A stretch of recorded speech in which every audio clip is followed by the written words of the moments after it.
रात के घने जंगल में जहां पेड़ों की शाखाएं आसमान को छूती हैं, वहां एक परछाई चलती है, काले और सफेद रंग की रहस्यमय आकृति। वर्षों तक इसे भारत में बस एक अफवाह माना गया, लेकिन अब कैमरे ने उस सच्चाई को पकड़ लिया है। यह है मलायन टैपिर, एक ऐसा जीव जो दक्षिण पूर्व एशिया का निवासी है और अब 2025 में पहली बार भारत की धरती पर देखा गया है। सवाल उठता है, क्या ये सिर्फ संयोग है या फिर हमारे जंगल बदल रहे हैं? टैपिर कौन है? यह एक अनोखा जीव विज्ञान है। टैपिर आधा सुअर आधा हाथी जैसा दिखने वाला जीव, लेकिन असल में यह प्राचीन स्तनधारियों का जीवित अवशेष है। डायनासोरों के बाद बचा हुआ एक चमत्कार।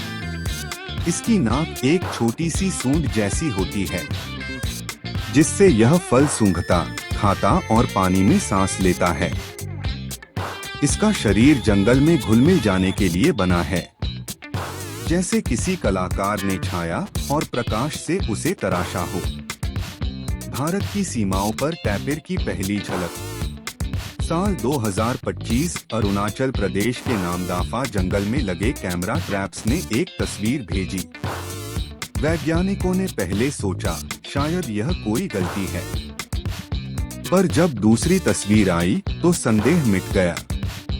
मलायन टैपिर भारत के जंगलों में पहली बार दर्ज हुआ। यह खोज सिर्फ एक तस्वीर नहीं, बल्कि भूगोल और जीव विज्ञान की सीमाओं को पार करने वाली कहानी है। कैसे यह यहाँ पहुँचा? क्या यह जलवायु परिवर्तन का संकेत है, या फिर यह हमेशा से यहाँ छिपा था और हमने बस अब जाकर उसे देखा? जंगल का जीवन और टैपिर का संघर्ष। टैपिर का घर वो जंगल जहाँ पेड़ों की जड़ें नदियों को थामे हुए हैं, लेकिन यही घर अब सिकुड़ रहा है।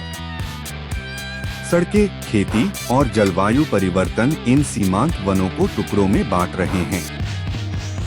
टैपिर का दिखना एक चमत्कार है, पर इसका रह जाना हमारी अगली परीक्षा। वैज्ञानिकों ने जब कैमरे में टैपिर की तस्वीरें देखी, तो उनके मन में सवालों की एक नई श्रृंखला शुरू हुई। अगर टैपिर भारत में है, तो इसका अर्थ है कि हमारे जंगल अब भी दक्षिण पूर्व एशिया से जुड़े हुए हैं। इसका मतलब है कि जैव विविधता की सीमाएं हमारे नक्शों से बड़ी हैं। टैपिर हमें याद दिलाता है, प्रकृति की सीमाएं इंसान की खींची रेखाओं से कहीं आगे तक जाती हैं। हम सभी के लिए टैपिर का यह सफर छाया से उजाले तक का सफर है। कभी यह प्राणी हमारी कल्पनाओं का हिस्सा था, आज यह कैमरे में दर्ज सच्चाई है। मलायन टैपिर की कहानी हमें यह बताती है कि जंगलों की खामोशी में अब भी जीवन की धड़कन छिपी है। अगर हम उस धड़कन को सुन सकें, तो शायद हम न सिर्फ टैपिर को बचा पाएंगे, बल्कि अपने भीतर के जंगल को भी।